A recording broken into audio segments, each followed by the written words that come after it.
നാടും മഹാശിവരാത്രി നിറവിൽ ശിവക്ഷേത്രങ്ങളിൽ പ്രത്യേക ചടങ്ങുകൾ. മഹാശിവരാത്രിയോടനുബന്ധിച്ചുള്ള വിവിധ ചടങ്ങുകൾ നാടെങ്ങും പുരോഗമിക്കുകയാണ്. കാഞ്ഞിരമറ്റം ശ്രീ മഹാദേവ ക്ഷേത്രത്തിലേക്ക് തൊടുപുഴ ശ്രീകൃഷ്ണസ്വാമി ക്ഷേത്രത്തിൽ നിന്ന് കാവടി ഘോഷയാത്ര നടന്നു. നാടെങ്ങും മഹാശിവരാത്രി ആഘോഷങ്ങൾ നടക്കുകയാണ്. ശിവക്ഷേത്രങ്ങളിലെല്ലാം ശിവരാത്രിയോടനുബന്ധിച്ചുള്ള പ്രത്യേക ചടങ്ങുകളും പുരോഗമിക്കുകയാണ്. കാഞ്ഞിരമറ്റം ശ്രീ മഹാദേവ ക്ഷേത്രത്തിൽ നടക്കുന്ന ശിവരാത്രി ആഘോഷങ്ങളോടനുബന്ധിച്ച് കാവടി ഘോഷയാത്ര നടന്നു. തൊടുപുഴ ശ്രീകൃഷ്ണസ്വാമി ക്ഷേത്ര പരിസരത്തു നിന്നാണ് ഘോഷയാത്ര ആരംഭിച്ചത്. നെറ്റിപ്പട്ടം കെട്ടിയ ആനകൾ, ആട്ടക്കാവടി, വാദ്യമേളങ്ങൾ എന്നിവയുടെ അകമ്പടിയോടെയാണ് ഘോഷയാത്ര നടന്നത്.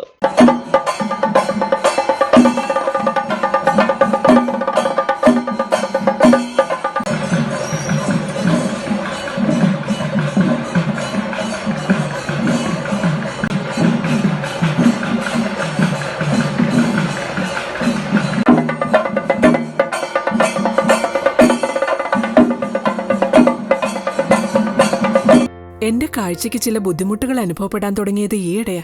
ആദ്യം ടെൻഷനായി. മകളാ പറഞ്ഞത് അഹല്യയിൽ പോകാൻ. അഹല്യയ്ക്ക് 30 വർഷത്തെ പാരമ്പര്യവും വിശ്വസ്തതയുമുണ്ട്.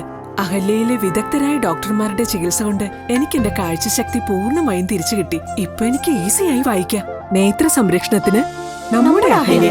അഹല്യ ഫൗണ്ടേഷൻ ഐ ഹോസ്പിറ്റൽ, കേരളത്തിൽ എല്ലായിടത്തും.